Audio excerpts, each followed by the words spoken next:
Aswang sa aming baryo taong 1987 sa bulubundukin ng Katanawan, Quezon, sa barangay Takbakan, Silangan, at ang syudad namin ay Lucena City.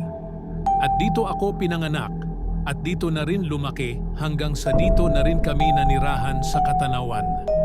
Nag-iisa lamang akong anak na lalaki na nasa 8 taong gulang at nahasa sa buhay ng paglalakbay. Ang aking ama naman ay tawagin na lamang nating sa pangalang Kadarlet. At ako naman ay Boboy. Simple lang po ang pamumuhay noon.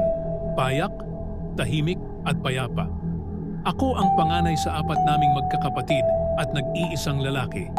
Meron akong kapatid na mga babae at ang pinakabunso ay merong kapansanan. Magsasaka ang ikinabubuhay ng pamilya namin noong araw.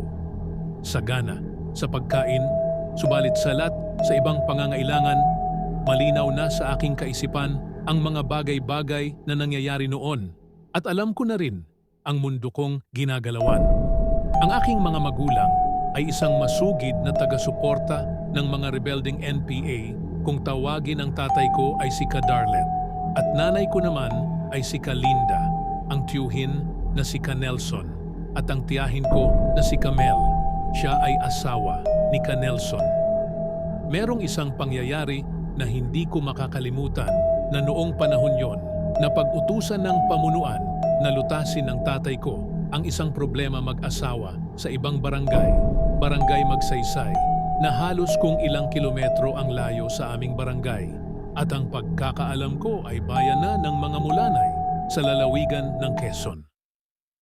Setcha Finay, Puibiuth.